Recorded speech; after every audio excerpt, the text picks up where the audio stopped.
Bonjour mes amis, eh bien voilà, nous allons voir ensemble, comme je vous l'ai annoncé, la deuxième partie de prendre conscience du royaume de Dieu. C'est vrai que, je vous le dis, je vous le redis, c'est vraiment très important de prendre conscience de ce qu'est le royaume de Dieu, parce que ça va nous donner ce que nous sommes nous-mêmes.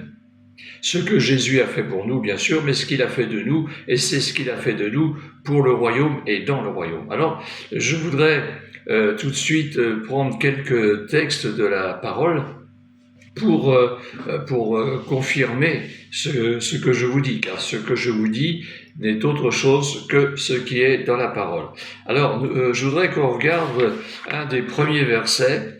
Bon, voilà, on le trouve dans Matthieu, au chapitre 11 et au verset 12. Depuis l'époque où Jean-Baptiste a apparu jusqu'à cette heure, le royaume des cieux se force un passage avec violence et ce sont les violents qui s'en emparent. Alors ça veut dire quoi? Ça veut dire qu'il y a de la bagarre. Non, c'est pas vraiment une bagarre comme ça. Il essaye de passer le royaume des cieux, de s'accomplir, de venir, d'être écouté. Et vous voyez qu'il y a beaucoup de bagarres, de violence à son égard, y compris par certains systèmes religieux de l'époque qui voulaient absolument pas que ce royaume vienne, soit découvert sur terre, que le peuple de la terre ne découvre pas ce royaume.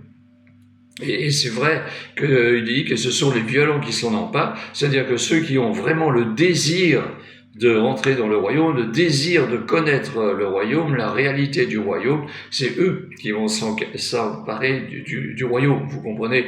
Le royaume, c'est pas de dire, bon, bah, il va venir à moi, je sais ce qui va être et tout ça, en faisant de la chaise longue, c'est pas vraiment ça. Maintenant, on est là pour découvrir le royaume, pour vouloir le royaume, et c'est une question de volonté. Et ce sont les volontaires qui vont s'emparer du royaume. Alors, je vais tout de suite vous donner un deuxième verset qui est important. Vous allez voir que tous les versets vont s'acheminer les uns avec les autres pour cette découverte du royaume et surtout pour ce qu'il nous apporte.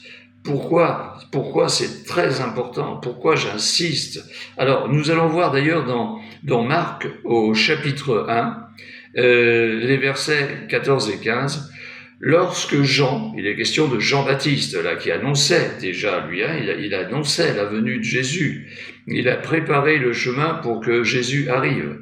Lorsque Jean eut été arrêté, il a été arrêté, emprisonné, incarcéré, Jésus se rendit en Galilée.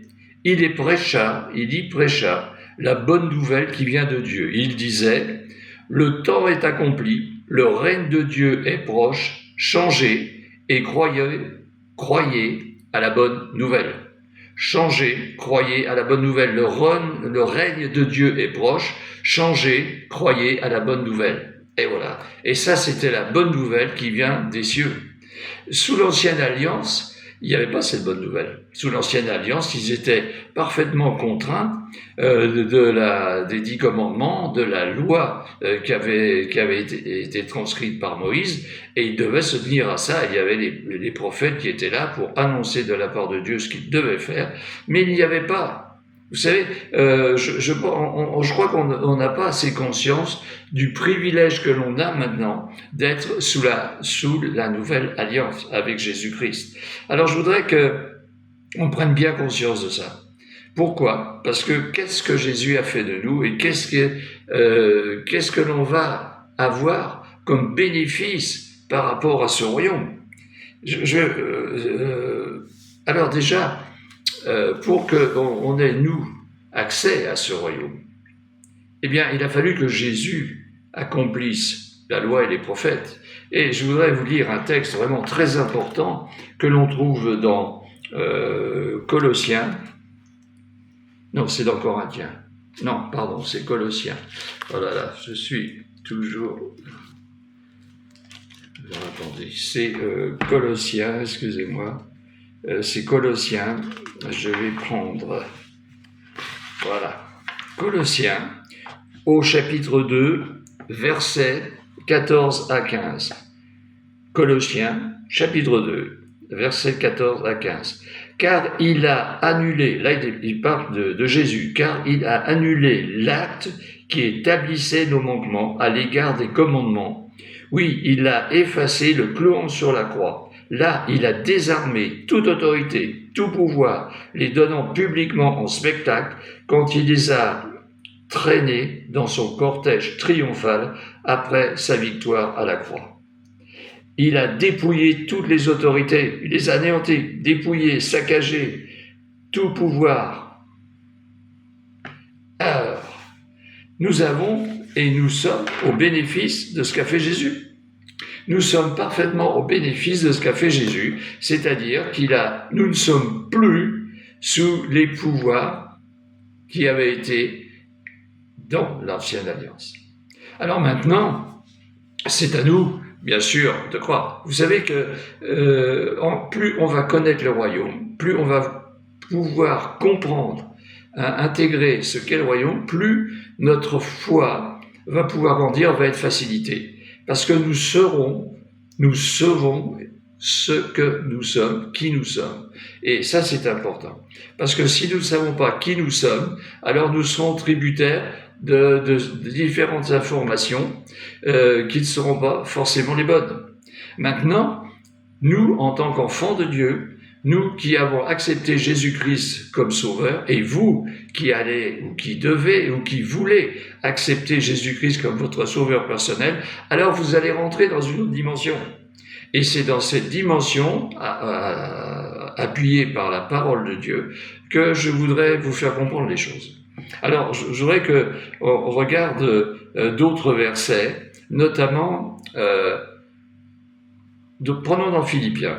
Il y a tellement de choses à dire, je pourrais passer du temps, mais je veux pas vous mettre la tête comme un compteur à gaz. Ce que je veux vous proposer, c'est de vous donner des temps de réflexion, afin que vous puissiez méditer vous-même sur ce que je dis, sur ce que je vous annonce, et que vous puissiez en gagner de grands profits. Alors, on va prendre un autre verset, c'est dans Philippiens. Dans Philippiens, au chapitre 3 et au verset 20. Philippiens, chapitre 3, verset 20. Quant à nous, nous sommes citoyens du royaume des cieux. De là, nous attendons ardemment la venue du Seigneur Jésus-Christ pour nous sauver. Vous voyez, nous sommes citoyens du royaume des cieux. On n'est pas n'importe qui, on n'est pas citoyen d'une dénomination. On n'est pas citoyen parce qu'on a telle étiquette de telle et telle église. C'est pas ça. On n'est pas citoyen d'une dénomination quelle qu'elle soit, ou d'une religion quelle qu'elle soit. Là, il nous est dit clairement, nous sommes citoyens du royaume des cieux. Nous sommes citoyens du royaume des cieux. Ça veut dire que nous sommes au bénéfice du royaume. Nous sommes dans ce royaume où il y a des lois, il y a des choses que nous pouvons prendre, qui nous sont données, auxquelles nous avons droit, mais aussi nous avons des devoirs, c'est clair, mais nous sommes citoyens. C'est une nouvelle carte d'identité. Nous ne sommes pas citoyens du monde dans le sens tel, mais nous sommes citoyens des lieux célestes, parce que Jésus-Christ nous a amenés, au travers de son sacrifice, nous a amenés dans ce royaume. Et c'est pourquoi nous sommes citoyens. Et c'est pourquoi, dans Philippiens, il dit « Nous sommes citoyens du royaume des cieux ». Nous avons cette carte d'identité en tant que, voilà, Jean-Pascal, il fait partie du royaume des cieux. Et vous, Pierre, Paul, madame, mademoiselle, vous êtes citoyens, citoyennes du royaume des cieux. Et ça veut dire beaucoup de choses. Ça veut dire que si nous sommes citoyens, rappelez-vous le fils prodigue, quand il est revenu, qu'est-ce que a fait le père? Bon, il a fait changer déjà, il a fait s'habiller de nouveaux habits et tout, et lui a fait mettre un anneau, ce qui était le signe de l'appartenance à la famille. C'était le signe de l'appartenance à la famille. Et nous voyons là que quand Jésus dit « je recherche en même temps », voilà, c'est dans 2 Corinthiens chapitre 1 et au verset 22, « Et c'est encore Dieu qui nous a marqués de son sceau comme sa propriété et qui a mis dans notre cœur son esprit comme acompte des biens à venir. Il nous a marqué de son sceau, c'est-à-dire que vous voyez, que je vous disais, l'exemple du fils prodigue, la première chose qu'a fait le père, il lui a mis une bague au doigt qui était le sceau de la famille. Et là, il nous est dit que Dieu nous a marqué de son sceau. Dans un autre passage de la Bible, il nous est dit, n'attristez pas le Saint-Esprit, parce que c'est par lui qu'il a mis le sceau de Dieu sur notre front. Alors, je crois que là, c'est une confirmation de notre appartenance. Et le royaume, maintenant, il est en nous. Il est en nous, ce royaume. Et c'est vrai que quand nous sommes citoyens du royaume des cieux, nous avons en nous le royaume et nous sommes représentants du royaume. Nous sommes les ambassadeurs du royaume. Et l'Église, mes amis, et vous qui m'écoutez, je vois dans les différentes choses que vous mettez en ligne, vous qui m'écoutez, pasteur, Église, sachez que l'Église est le détenteur du royaume. C'est le royaume sur terre. L'Église a cette mission du royaume sur terre. La mission qu'avait Adam, c'est décerné maintenant à chacun de nous, mais chacun de nous, c'est l'Église. L'Église, corps de Christ, est ambassadrice du royaume sur terre. Et c'est pourquoi ce rôle est important de l'Église. Et vous savez pourquoi ce rôle est important en dehors que des gens soient sauvés, des gens appartiennent à l'Église, se repentent et viennent à Christ. Et ça, c'est important, bien entendu, parce que c'est ce qui va faire l'Église. L'Église corps de Christ, c'est un tas de membres différents, non pas d'appartenance à telle congrégation, mais simplement des hommes, des femmes qui ont choisi d'appartenir à Christ, qui sont sauvés, qui sont dans la grâce et qui vont être cette communauté corps de Christ. D'ailleurs, dans ce cadre-là, l'Église devient l'épouse. Et Jésus viendra rechercher en son temps l'épouse. Mais avant cela, l'Église, vous savez pourquoi la fameuse bête de la fin des temps, n'apparaît toujours pas? Simplement parce que c'est l'Église qui fait le barrage. Et tant que l'Église sera là, la bête ne pourra pas apparaître. Mais lorsque l'Église sera enlevée, alors la bête prendra la place. Vous comprenez? Et c'est pourquoi je dis c'est important que l'Église représente le royaume. C'est important que cette Église soit le royaume. On a vraiment, aussi bien en tant que personne, en tant que chrétien, la responsabilité de proclamer le royaume, mais l'Église a la parfaite possibilité de vouloir rassembler le corps de Christ, et l'Église elle-même et le royaume est ambassadrice du royaume. Et voilà pourquoi c'est très très important, je vous dis. Et je vous donne un autre exemple. Vous savez, dans ce monde actuel, quand Jésus dit dans la fin de Jean 17, Jean 16, Jean 17, il prie et dit, ils ne font pas partie du monde comme moi-même, je ne fais pas partie du monde. On ne fait pas partie du monde. On est maintenant, ceux qui sont chrétiens ne font plus partie du monde. On vit dans le monde. Et ça veut dire qu'on est sur terre. Pour l'instant, on vit dans le monde. On est assujetti aux lois physiques du fait qu'on appartient à la terre. Mais quand on dit qu'on n'est pas dans le monde, qu'on ne fait pas partie de ce monde, ça veut dire, au premier degré, on ne fait pas partie de l'état d'esprit du monde. Actuellement, il se passe quoi dans le monde? Les gens cherchent quoi? Cherchent la puissance, l'autorité, l'argent, dominer les autres. Vous voyez ce qui se passe en ce moment. Ça se passe en France, ça se passe dans tous les pays, ça se passe en Europe et dans tous les autres pays. Les gens réclament le pouvoir et l'argent. L'argent qui donne une certaine forme de pouvoir. C'est ce qu'ils recherchent en premier. Ils ne recherchent pas Dieu. Malheureusement, en France, on ne recherche pas Dieu.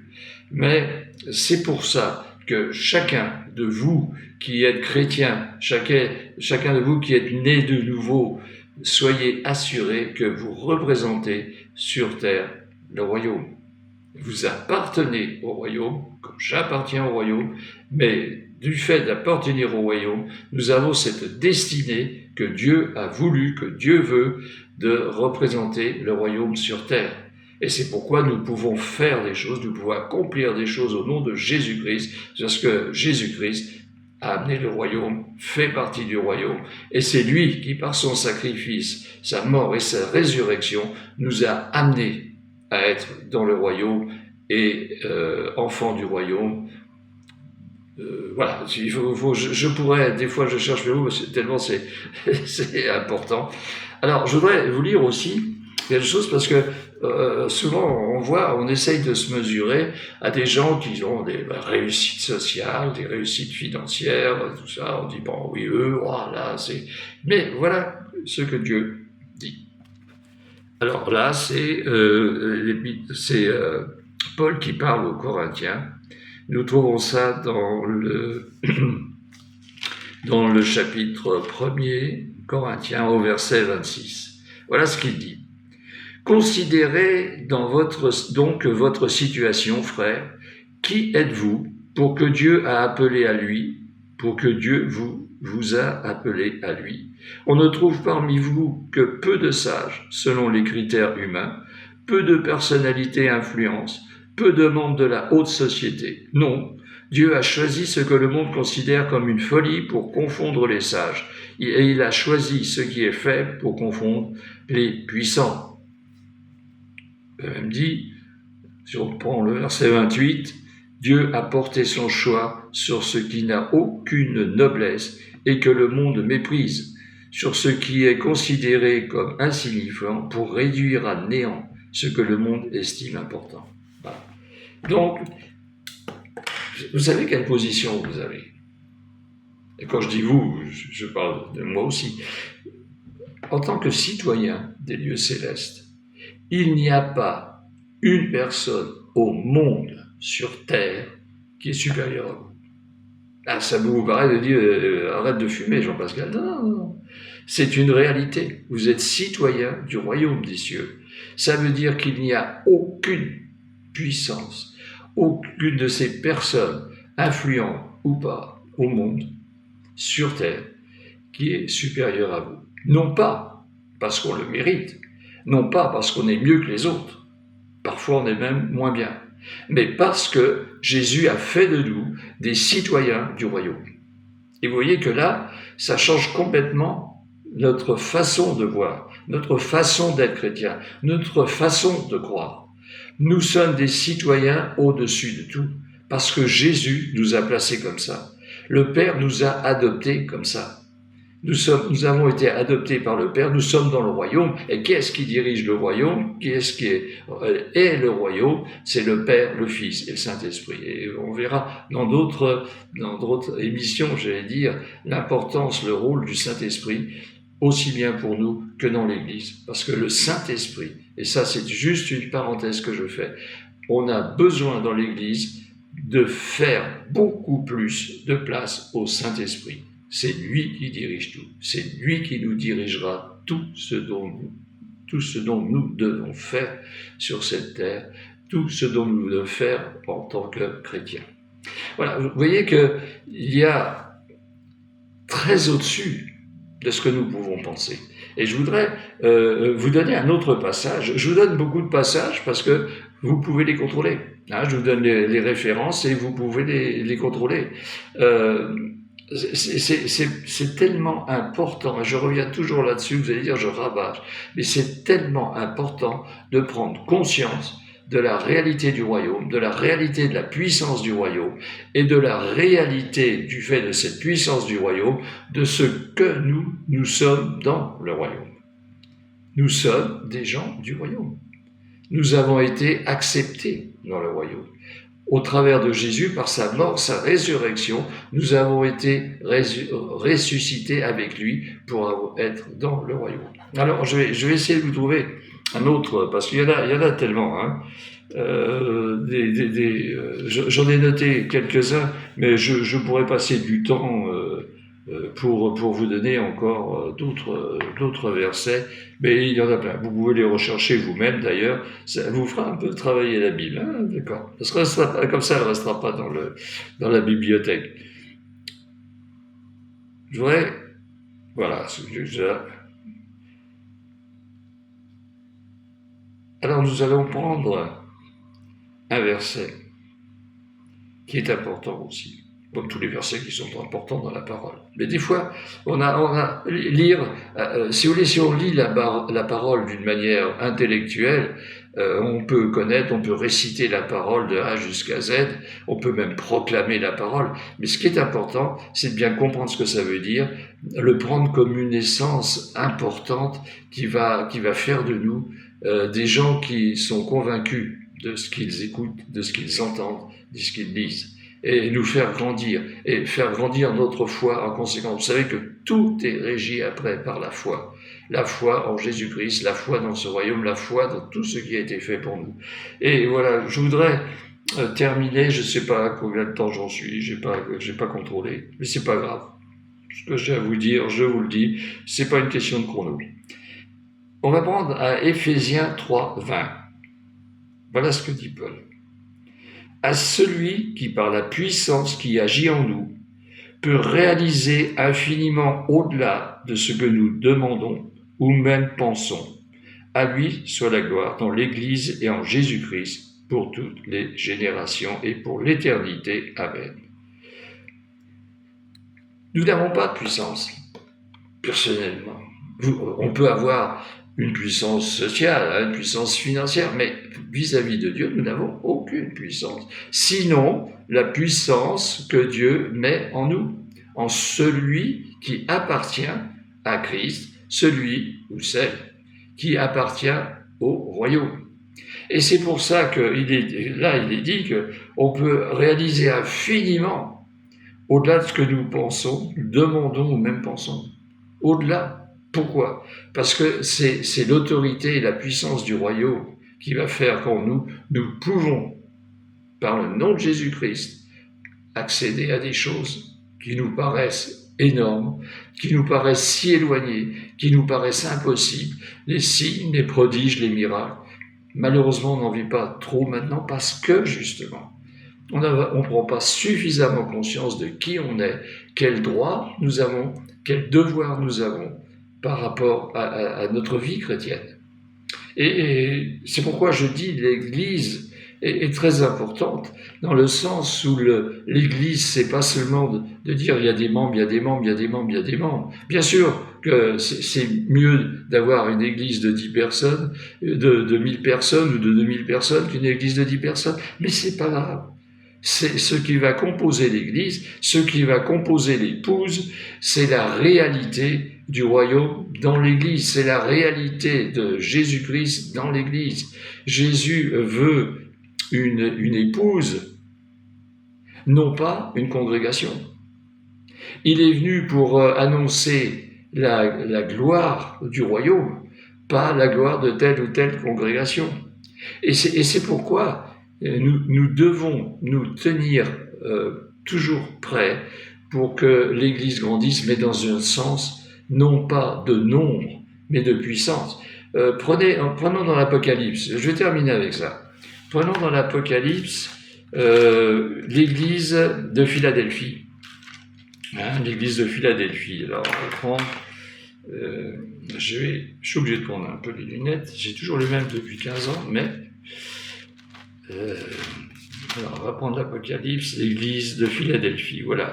Voilà ce que Jésus dit à l'Église de Philadelphie. Je connais ta conduite. Voici, j'ai ouvert devant toi une porte que nul ne peut fermer. Je le sais, tu n'as que peu de puissance. Tu as obéi à ma parole et tu ne m'as pas renié.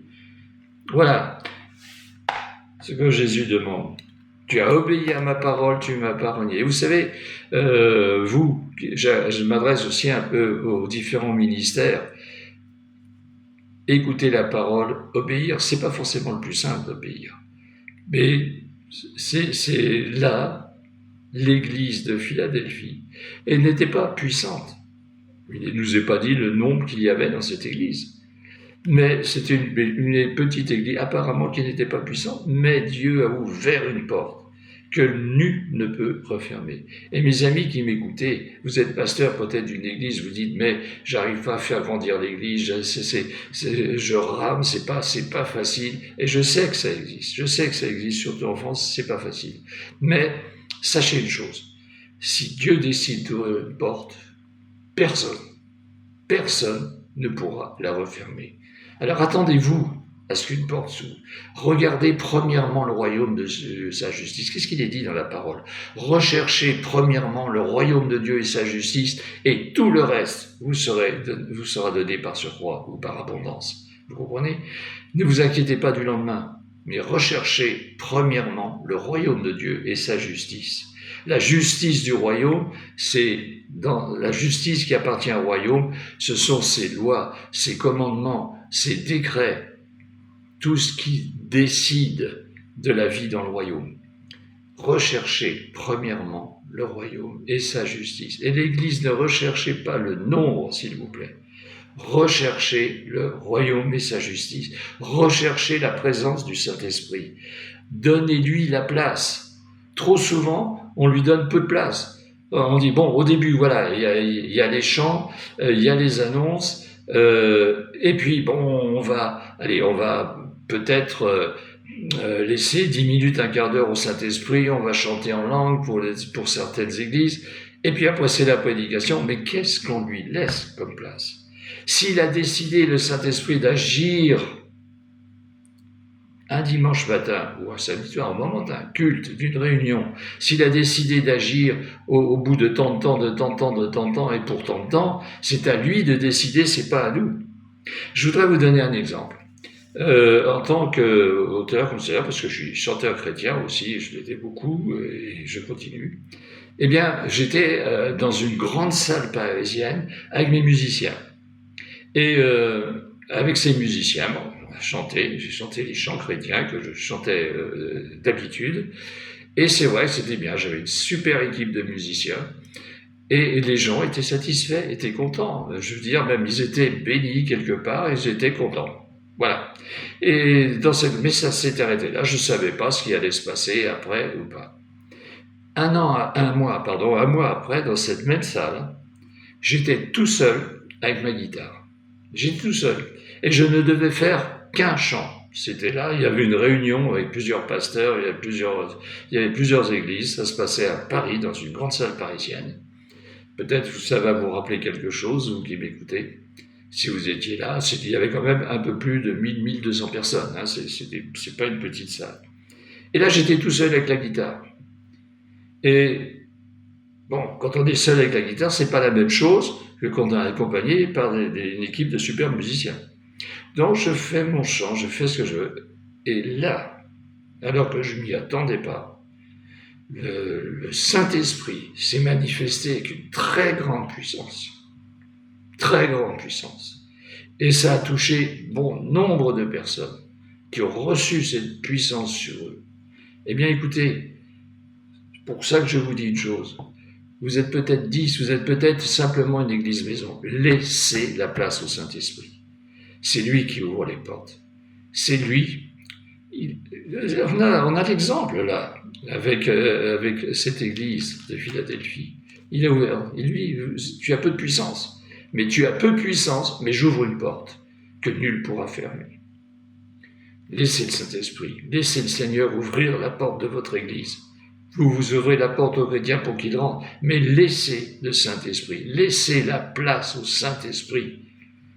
Si le Saint-Esprit a besoin de 50% de la place, laissez-lui la place. Laissez-le s'exprimer, laissez-le prendre les choses en main. Et vous allez voir que beaucoup de choses ont changé. Ne soyez pas stressés. Ne soyez en disant, Seigneur, ça n'avance pas, on passe tous par là. Mais si on laisse le Saint-Esprit, ou si on lui laisse la place, vous allez voir qu'une chose va se passer, on va être beaucoup plus dans le repos, et moins dans le stress de savoir qu'est-ce qu'il va y avoir, pourquoi ça ne grandit pas, pourquoi il y a des gens qui partent, pourquoi il y a des décisions, pourquoi... Laissez le Saint-Esprit agir. Voilà, allez, je termine parce que je vais repartir sur votre message.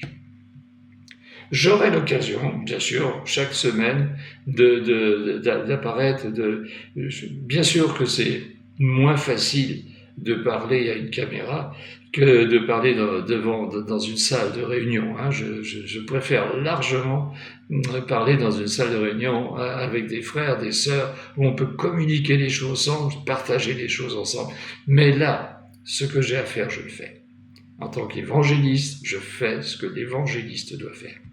Voilà, ça fait partie de l'obéissance, mais c'est aussi une bénédiction. Et je souhaite que ce soit surtout une bénédiction pour vous, que vous tiriez profit de ce que j'ai pu vous dire encore aujourd'hui. Soyez bénis. À la prochaine fois. Shalom. Bye bye.